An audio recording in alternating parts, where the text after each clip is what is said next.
My name is Alicia, and I've been teaching for only a year. People always say that the first year is the hardest, but no one really prepares you for the student who tests everything you believe about yourself. For me, that student was Alex. From the very first day I saw him, I knew he was different. He sat in the back of the room, arms crossed, his shaggy brown hair falling into his eyes, his body coiled like a spring. He didn't say much, but the anger radiated off him like heat.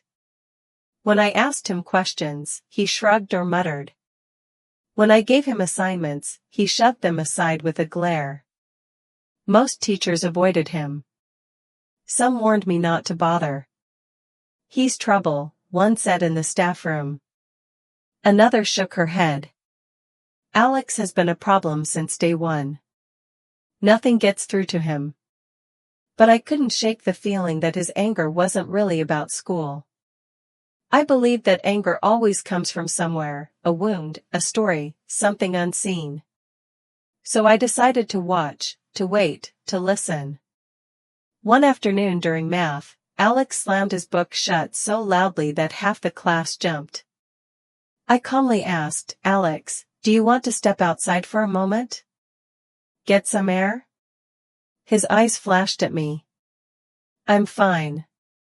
The word came out like spit, sharp and bitter. I let it go, though my heart was racing. I wrote in my notes later, his anger isn't about me. It isn't about the math. It's something deeper. At lunch that day, I listened as his name came up again in the staff room. Teachers sighed, shook their heads, and traded stories.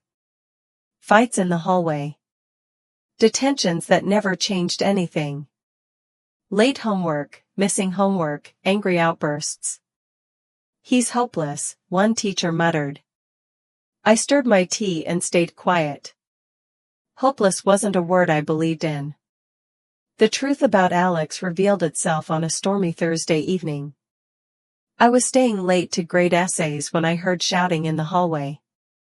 Curious, I stepped out, and that's when I saw him, Alex, standing there dripping wet from the rain, facing a tall, red-faced man. "You're late again, boy," the man barked. His voice was so loud it echoed down the hall. "Always making me wait around like an idiot. Useless, just like your mother." Alex's fists clenched at his sides. His face was pale, but his eyes were burning. Something in me twisted. I walked closer. "Is everything all right here?" The man turned, sneering. "Who are you?" "I'm Alex's teacher," I said steadily. "Then teach him some respect," the man snapped. He grabbed Alex's arm so hard I saw him flinch. Then he dragged him toward the door. I stood frozen in the hallway, my stomach heavy with dread. In that moment, I knew where Alex's anger came from. The next morning, Alex walked into class with his hoodie pulled up. I noticed the faint outline of a bruise under his collar. He avoided my eyes. When class ended, I asked gently, "Alex, do you want to talk?" He stopped, looked at me with a glare that could have cut glass, and said, "No." Then he stormed out. But in that glare, I saw something, not just anger, but fear. I knew I couldn't give up on him. Over the next few weeks, I noticed patterns. His anger would erupt over the smallest things. If someone made a joke at his expense, he snapped. If he didn't understand a problem, he shoved the book away.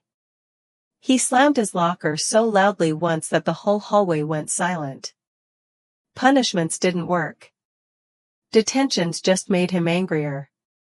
Other teachers sighed, shaking their heads, and told me to stop wasting my time. But I couldn't. One afternoon during a group project, another boy teased him. It was harmless, really, a silly comment about Alex's handwriting. But in a heartbeat, Alex lunged, shoving the boy so hard he hit the floor. The classroom gasped. I rushed forward, catching Alex by the shoulders. Enough, I said firmly. For a second, I thought he might hit me too. His fists were clenched, his whole body trembling with fury. But then, his face crumpled. His chest heaved. And without another word, he bolted from the room. I found him behind the gym, kicking at the brick wall until his shoe split. Alex, I said carefully, stop. Leave me alone, he shouted. But his voice cracked, and I knew he was close to tears. I'm not going to punish you, I told him softly. I just want to know what's really going on. He froze. His shoulders trembled. For a long moment, he didn't speak. Then finally, his voice came out low, broken. You wouldn't understand. Try me, I said. And then it all came spilling out. His father's temper. The yelling, the insults, the way fists slammed into walls, and sometimes worse. His mother, who had left 2 years ago and never looked back. The nights when he stayed awake in his room, bracing for the sound of heavy footsteps. I hate him, Alex whispered, tears streaking his face. I hate him so much. But I can't do anything. So I get angry. At school. At everyone. Because at least here, someone listens when I yell. I felt my throat tighten. I wanted to promise him that everything would be okay. But life doesn't change overnight, not with promises. Still, I knew one thing, he didn't have to face it alone anymore. From then on, I tried to give Alex something different. Not punishment, but trust. I made him my helper in class. At first, he rolled his eyes, muttering about stupid teacher games. But gradually, he softened. Collecting papers. Helping set up the projector. Leading small groups. When his temper flared, I didn't just scold. I pulled him aside and asked what he was feeling.